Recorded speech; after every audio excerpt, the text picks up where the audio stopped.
Hey everyone, I'm Rabbi Lehrfield, and this is 0%, where we explore world-changing ideas introduced by Judaism.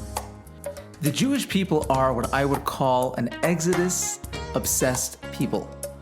We are constantly reminded and remembering the Yetzias Mitzrayim, the Exodus from Egypt. In fact, when we make Kiddush on Friday night, the ritual bringing in the Shabbat, we make this declaration. We're doing it Zecher L'Yetzias Mitzrayim, remembering the Exodus from Egypt.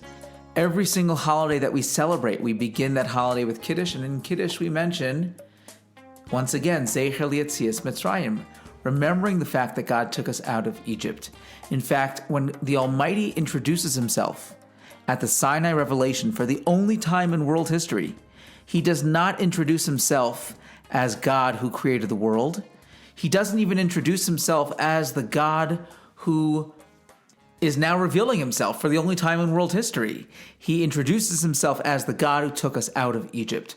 So clearly, the Exodus plays a focal role and an important role in Judaism. And that's why, even though Passover is now behind us, I'd like to continue a few more episodes talking about the growth mindset ideas that we can glean, we can gain from the holiday of Passover. This week's episode connects back to the episode we had earlier in the season. I think it was episode maybe 12, called the F word. If you have not yet listened to that episode, I encourage you to take a listen. It talks all about the idea of the Jewish approach to failure, how failure is not a permanent condition. It is really something that builds us up and makes us greater and stronger.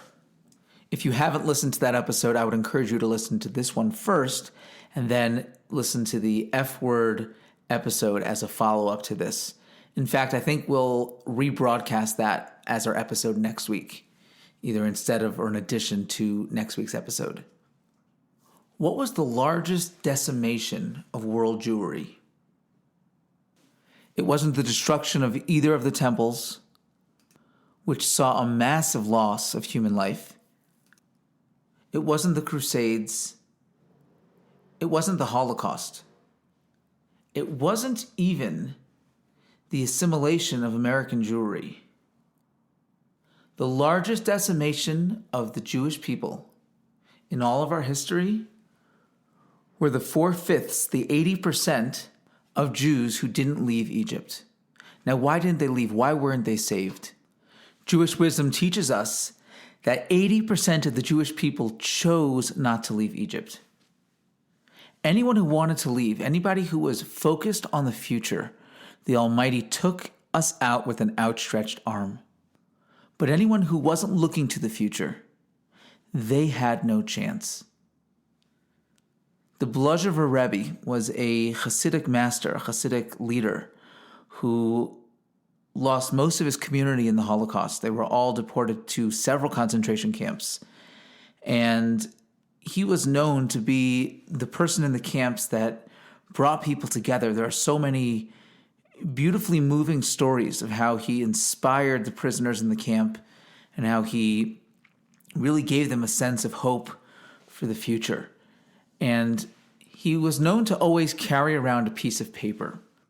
It was a piece of paper that was written on by a man 5 minutes before he perished. And on that paper, he asked the Rebbe, he said, "I hope and I pray that you'll survive. It's clear that I won't."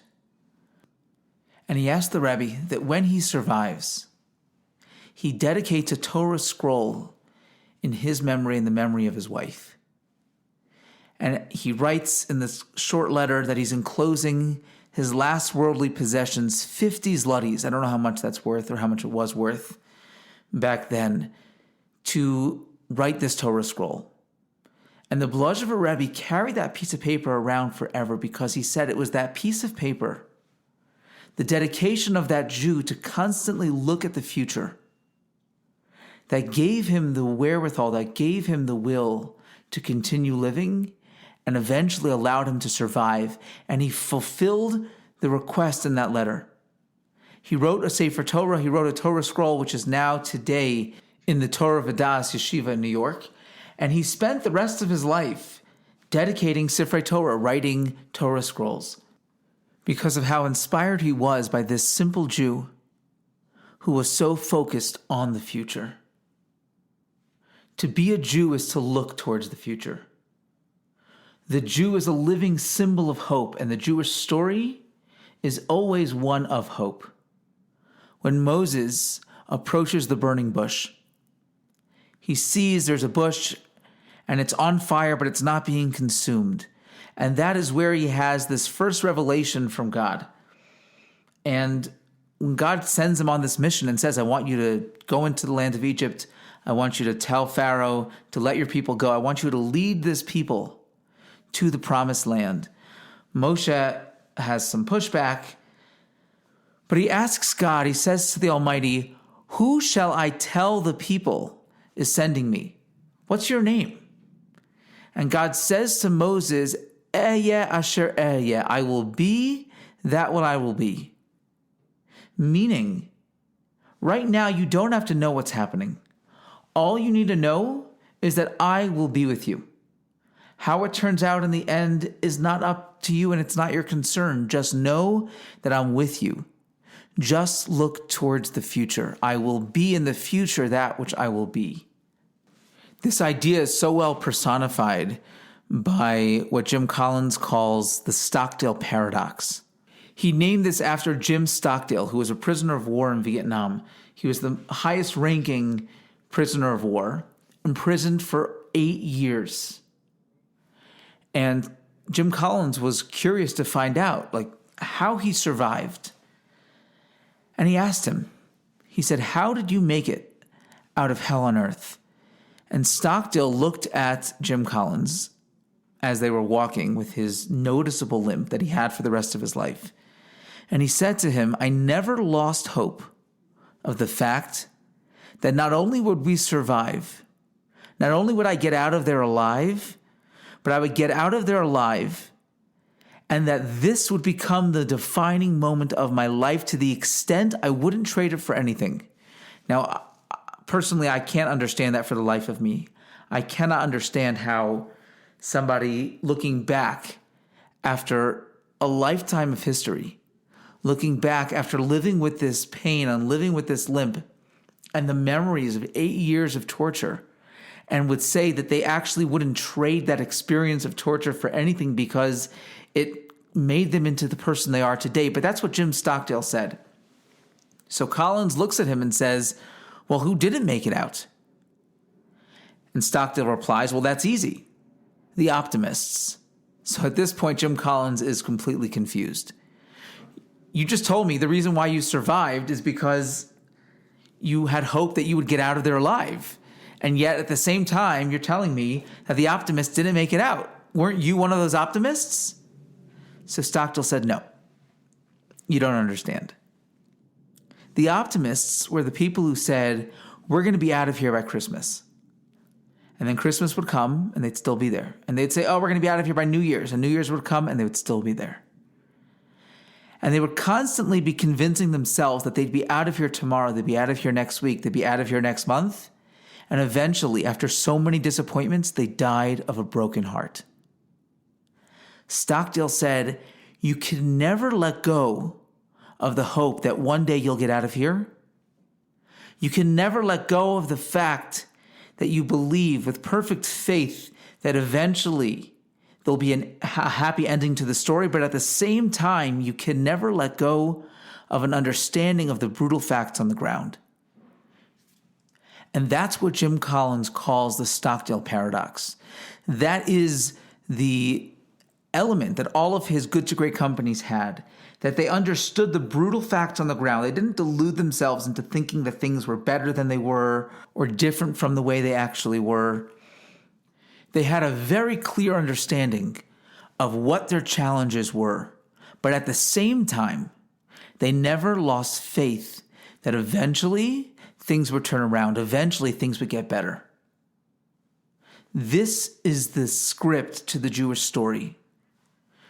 Jewish wisdom tells us that when we tell our story, and if you listen to the previous episodes where we talked about the importance of telling over that Jewish story and telling over your own personal narrative, whether you're Jewish or not. But Judaism teaches us that when we tell that story, we are to follow a script, and that script is the same as the Stockdale paradox.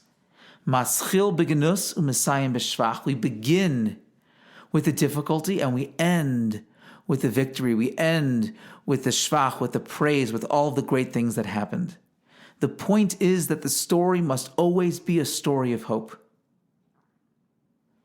And the beauty of the Jewish story is it's not just based on a whim or on blind hope and faith. It's based on a promise from our Creator. The Almighty tells us, and we have countless verses throughout Jewish literature that tell us that ultimately things will work out, that ultimately there is a happy ending to the story, even if we don't see it right now. And after the Torah, after Jewish wisdom teaches us about all of the tochacha, all of the horrible things that will befall the Jewish people, you think that the Holocaust just came out of thin air. It was predicted in the Torah. The Torah tells us that it was going to happen in striking, horrific detail.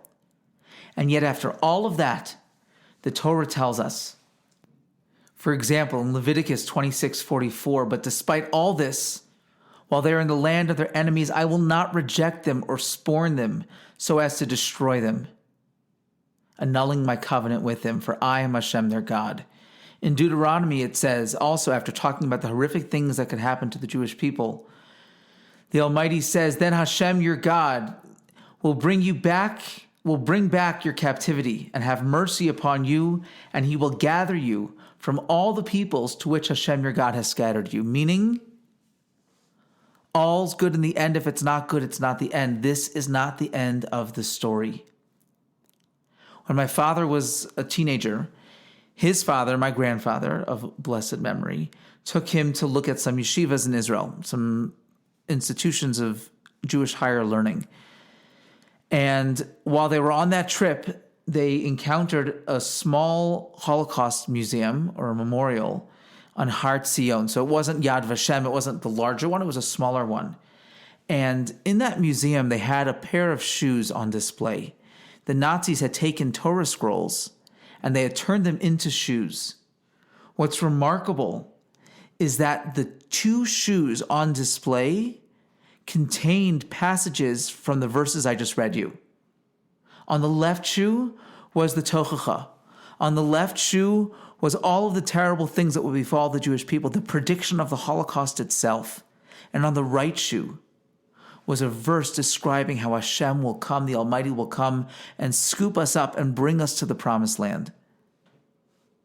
Both the beginning of the story, the horrific story that we can't even imagine, and the ending, Maschil beginus u'mesayim b'shvach.